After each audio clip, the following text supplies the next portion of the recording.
교도님들, 이 우주를 누가 만들고 움직이고 있을까요? 이 우주를 누가 만들었을까요? 정전 천지핀의 강령에서 대종사님은 우주의 대기가 자동적으로 운행하는 것은 천지의 도라고 하셨습니다. 우주라는 큰 틀이 자동적으로 운행한다고 하셨어요. 타동적으로 운행하는 게 아니라 자동적으로 운행한다. 자동이라는 건 뭐죠? 스스로 움직이는 거죠.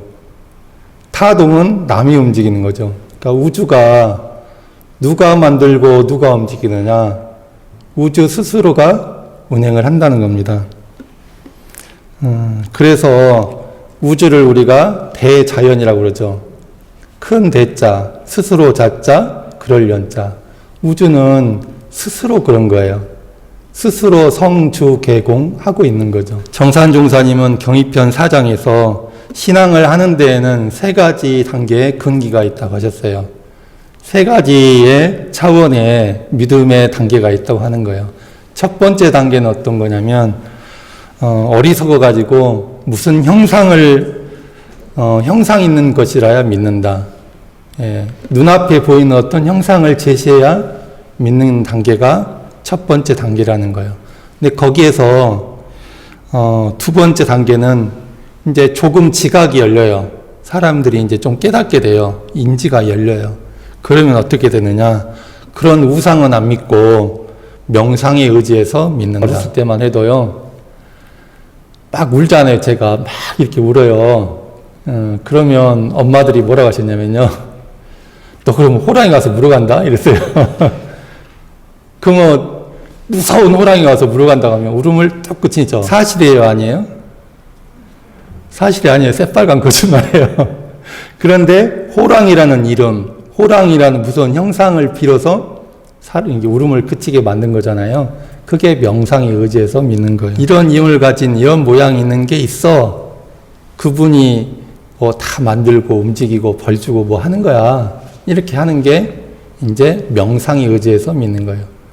그런데 3번째 단계로 사람들이 정말 더 이제 이 지혜가 열리고 그런 명상도 떠난 진리 당체, 진리 자체를 믿게 된다고 하셨습니다. 우리 현재 인류의 믿음의 단계는 어느 정도일까요? 이게 혼재되어 있긴 하지만은 전반적으로 봤을 때 지금은 명상에 의지해서 믿는 단계에서 진리 자체를 믿는 단계로 전환하고 있는 시점이에요. 인류가 이렇게 믿음의 단계를 거쳐오다가 서양에서 니체라는 사람이 근현대 와서 신은 죽었다라고 천명을 해요. 근데 사실 신은 죽었다는 말이 맞아요? 안 맞아요? 그 말도 안 맞아요. 왜냐? 애초에 신이라는 건 없어요. 없는데 인간이 상상해서 만든 어떤 가상의 어떤 존재인 거예요. 그렇기 때문에 죽을 것도 원래가 없으니까 죽을 것도 없는데 우리 마음속에 살아 있었던 것이 내 마음속에서 이제 죽었다는 거죠. 우리가 살고 있는 이 세계, 이 사실 외에는요, 다른 어떤 존재가 없어요. 대종사님께서 처음에 하늘에 구름이 일어나는 걸 보시고 의심을 일으키셔서 그 이후로 20여 년간 고행을 하셨죠. 그리고 이제 진리를 깨달으셨어요. 진리를 깨달으신 다음에 처음으로 하신 말씀이 뭐죠? 대각일성이 서품 1장에 있는 만유가 한 체성이요 만법이 한 근원이로다. 이 가운데 생멸없는도와 인과 보응된 이치가 서로 바탕하여 한 뚜렷한 기틀을 지었도다.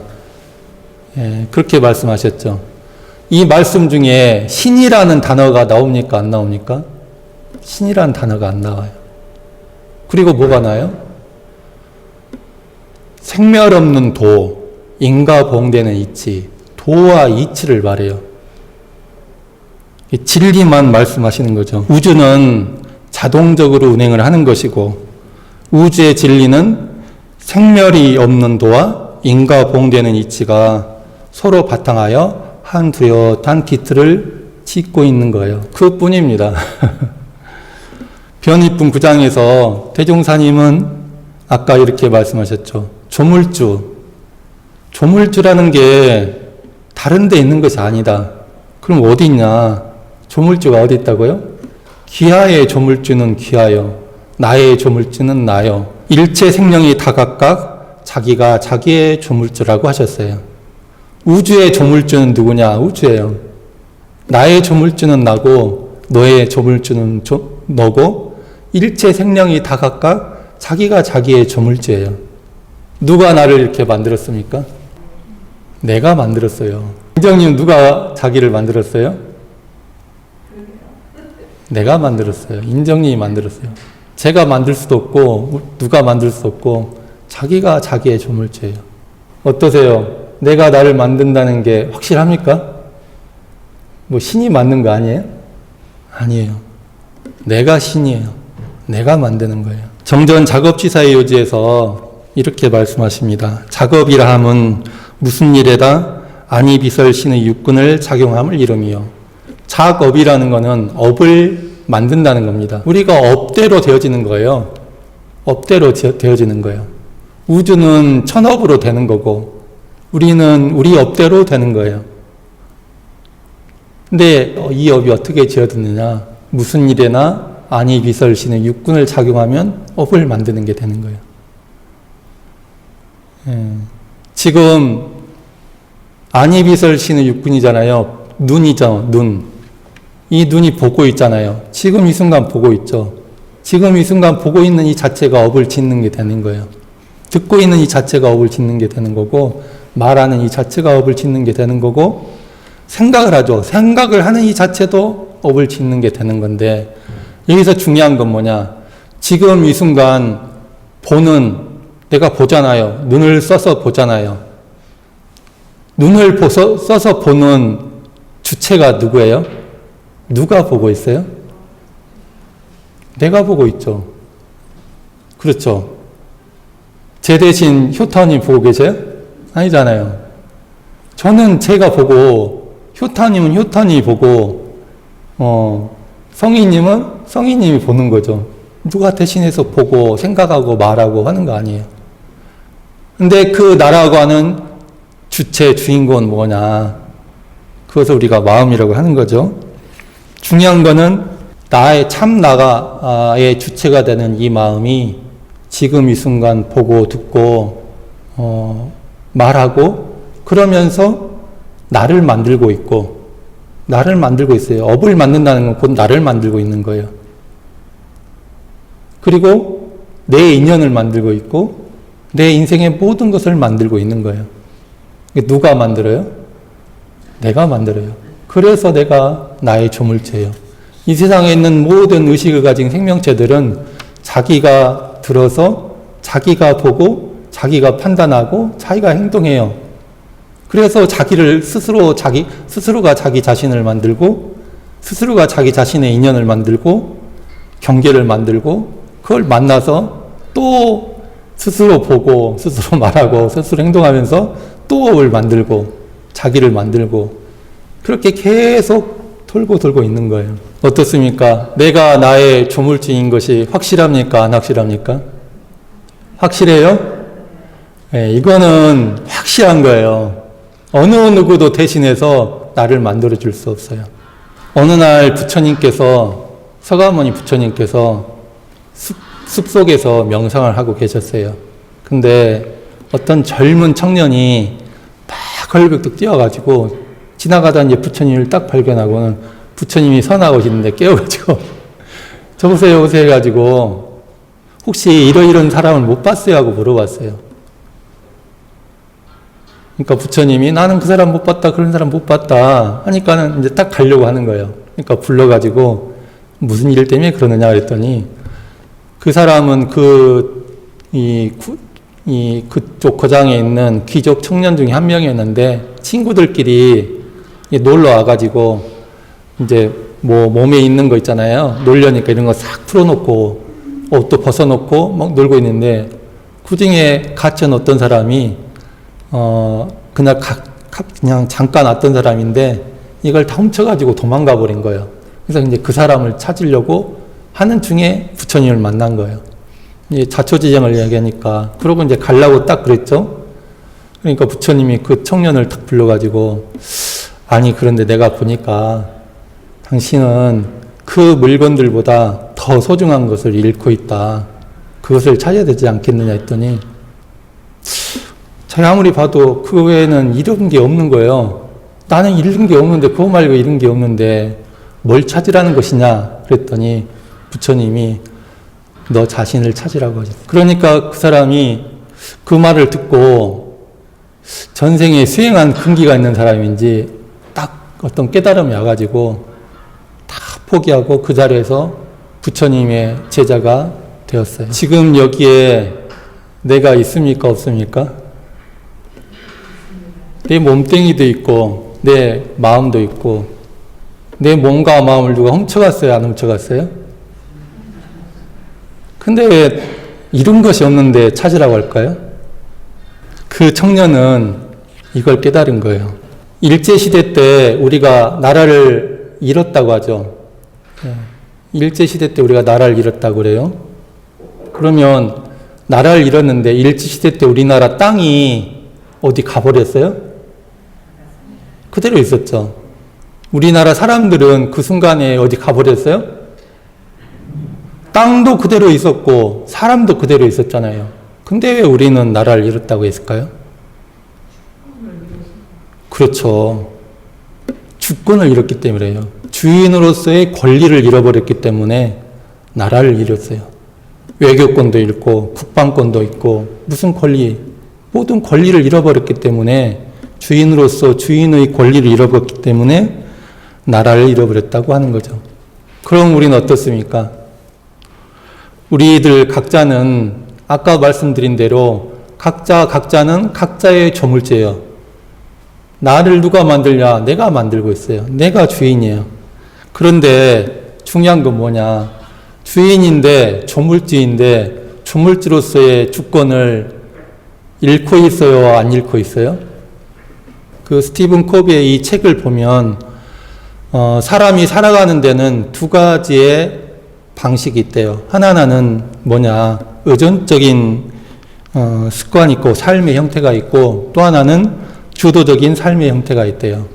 이렇게 의존적인 삶의 형태와 주도적인 삶의 형태 두 가지의 삶의 형태가 있는 거예요. 의존적인 삶이라는 거 뭐냐면 주변의 조건이나 상황 또는 상대의 행동에 따라 자신의 마음과 삶이 좌지우지되는 경우를 의존적인 삶이라고 하는 거예요. 의존이잖아요. 의지에서 존재하는 거예요. 우리로 따지면 경계를 따라서 경계에 의지해서 존재하는 것이죠. 그렇기 때문에 독립적으로 사는 게 아니라 의존해서 살기 때문에 나에게는 권리가 없는 거예요. 주변에서요 잘 해주잖아요. 주변에서 잘해주면 내가 기분이 좋아져요. 주변에서 함부로 하잖아요. 기분이 나빠져요. 경계라는 날씨가 햇볕이 짱짱하면 내가 정말 기분이 좋아지고 자신감도 뿜뿜하고 뭐든지 할 수 있어. 근데 경계라는 날씨가 험악하잖아요. 그러면 내 마음 기분도 나빠지고 자신감도 어디 가고 뭐 할 수 있는 게 없어요. 그게 의존적인 삶의 형태인 거예요. 경계가 웃어라 하면 웃고 울어라 하면 울으면서 사니까 웃고 우는 주체가 내가 아니라 경계인 거예요. 의존적인 삶의 형태를 우리가 갖잖아요. 그러면 어떻게 되냐. 꼭 뭐뭐 하면 뭐뭐 할 텐데 라는 이제 멘트가 머릿속에 떠올라요. 남편이 청소만 잘하면 내가 남편을 더 이뻐할 텐데. 자식들이 말만 더 잘 들으면 내가 더 이뻐할 텐데. 교우님이 친절하다면 내가 더 존경할 텐데. 뭐뭐 한다면 뭐뭐 할 텐데. 이런 조건부가 늘 따라붙어요. 그것이 내가 끌려 사는 삶, 조물주로서의 권리를 잃어버린 삶, 의존적인 삶의 형태로 살아가고 있다는 증거인 거예요. 이런 경우에는 늘 손가락이 밖으로 향해 있어요. 저 사람이 문제고 저 사람이 이것만 이러면 나는 이렇게 할 텐데. 이렇게 살아가는 거예요. 근데 이제 중요한 건 뭐냐. 우리가 이렇게 살아간다는 자체가 중요한 게 아니라 그렇게 살면 우리 삶이 고가 따른다는 거예요. 괴로워져요. 의존적으로 살게 되면 주도적으로 살지 못하고 내가 내 삶을 조물주로서의 권리를 누리지 못하고 살면 내 삶에 당장 괴로움이 오고 내가 나를 원래 만들고 싶은 대로 못 만들고 사는 거예요. 나는 이렇게 웃고 살고 싶잖아요. 네. 웃고 살고 싶죠. 그럼 웃고 살면 되잖아요. 그냥 웃고 살면 그 사람은 주도적인 삶을 사는 거예요. 그런데 누가 잘해주면 웃고 못해주면 울고 그거는 의존적인 삶이에요. 조물주로서의 권리를 잃어버린 삶인 거예요. 그러니 그 삶에 괴로움이 있겠어요? 없겠어요? 그 생활에 어찌 파랑고해가 없겠습니까? 그러나 조물주로서의 주권을 갖고 주도적인 삶을 사는 사람은 다른 사람이 나에게 어떻게 하느냐, 경계의 날씨가 어떠느냐, 이거에 상관없이 내가 나 자체로, 나의 존재 자체로 존재해요. 나로서 존재하고 내가 소원한 바대로 살아가게 돼요. 그러니까 내 삶이 내가 원하는 대로 만들어지는 거예요. 교수님들, 주도적인 삶을 살고 싶으십니까? 아니면 의존적인 삶을 살고 싶으십니까? 어느 쪽이세요? 당연히 주도적인 삶. 조물주로서의 주권을 갖고 그 주권자로서의 권리를 누리고 사는 삶을 살고 싶겠죠. 우리가 정신수양 공부를 오래오래 계속하면 정신이 철석같이 견고하여 천만 경계를 응용할 때 마음에 자주의 힘이 생겨 결국 수양력을 얻을 것이다.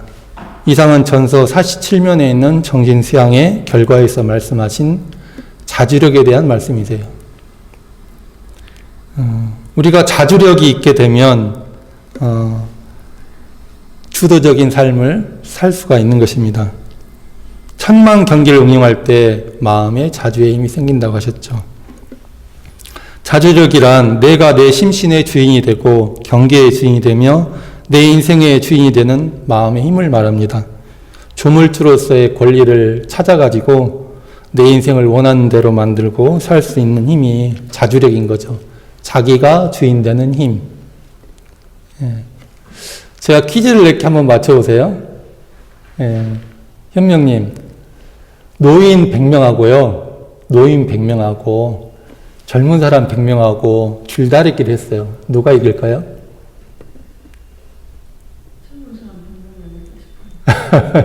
맞아요? 확실해요?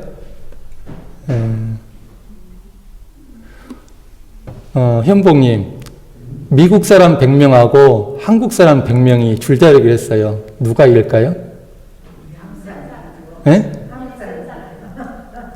힘이 센 사람이요? 정답입니다.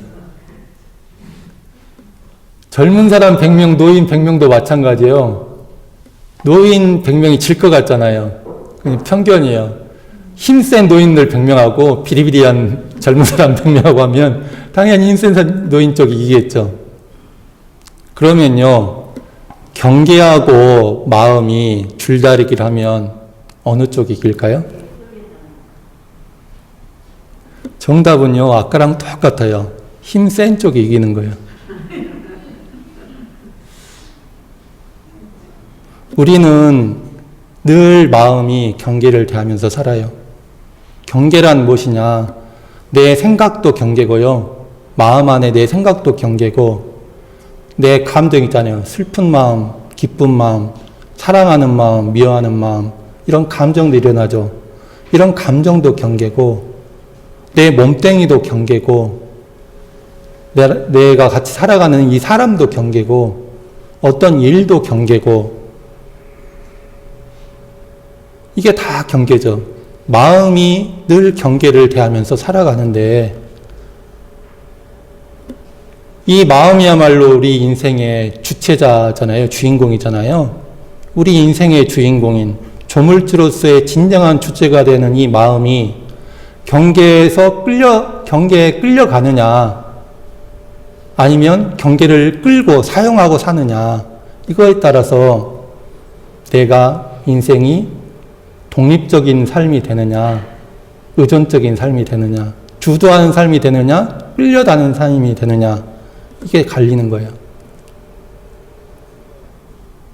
우리 인생에서는요, 선악이 중요한 게 아니에요. 더 중요한 건 뭐냐, 끌려다니는 삶이냐, 끌고 다니는 삶이냐, 이용당하는 삶이냐, 이용하는 삶이냐, 이게 더 중요한 거예요. 이게 칼이라고 생각해 보세요. 칼 이 자체는 좋은 거예요, 나쁜 거예요? 이 자체는? 칼 자체는 좋고 나쁘고가 없어요. 그런데 이 칼을 쓰는 사람이 칼을 어떻게 쓰느냐에 따라서 살인 병기가 될 수도 있고, 사람을 살리는 약재를 만들 수도 있고, 요리를 만들 수도 있는 거예요. 우리가 만나는 모든 대상들이 이거랑 똑같아요. 마음이 만나는 모든 대상들은 그 자체로는 선불선이 있는 게 아니에요. 근데 그 경계를 대하는 마음이 이것을 사용할 힘이 있으면 이걸 마음대로 사용해가지고 내 삶에 은혜가 생산돼요. 그런데 이것을 대하는 이 마음이 이것을 이용할 힘이 없잖아요. 그러면 이게 오히려 내 인생을 망치는 도구가 되어버리는 거예요. 사람도 그렇고, 돈도 그렇고, 어떤 경계도 그렇고, 어떤 위기 상황이 왔지만, IMF가 왔지만, 어떤 위기 상황이 왔지만, 어떤 사람은 그것 때문에 못 살게 됐지만, 어떤 사람은 그럼에도 불구하고 잘 사는 사람이 있어요. 왜 그래요? 그것을 이용할 힘이 있기 때문에.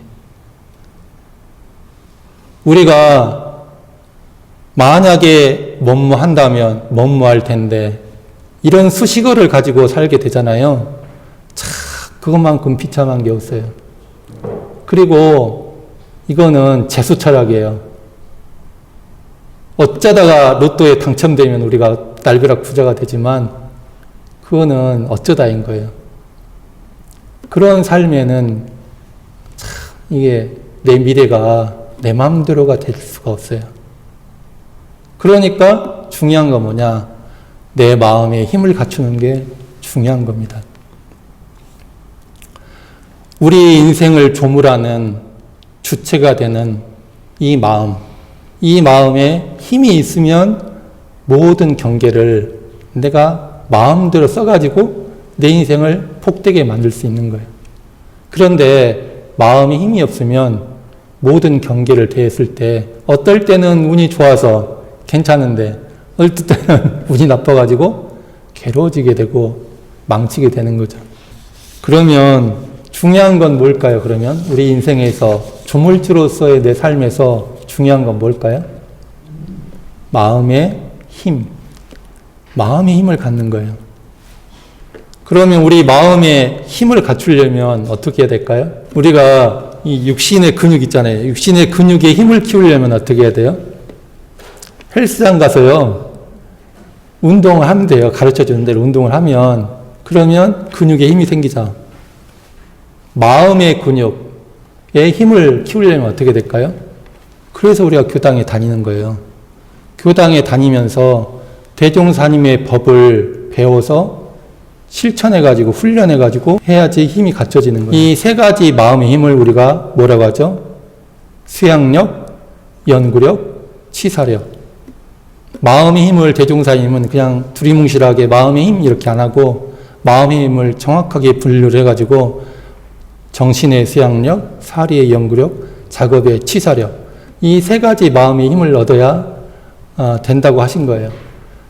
우리가 이 사막의 공부로서 마음의 힘을 얻잖아요. 그러면 어떤 경계를 당하든지 그것을 돌파하고 내가 조물주로서의, 주권자로서의 권리를 사용해서 내가 원하는 대로 만들어요. 사람이요, 30살까지는 전생 닦은 바의 얼굴이래요. 30살 이후에는 이생에 자기가 산 바대로의 얼굴이래요. 얼굴이 좀 괜찮은가 봐요.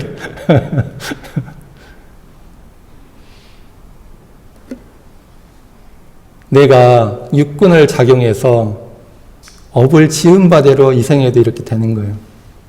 다음 생은 어쩌겠어요. 근데 내가 좋은 얼굴을 만들고 좋은 아버지 어머니를 만들고 좋은 인연을 만들고 좋은 인생을 만들려면 주권자로서의 내 마음에 힘을 갖춰야 돼요.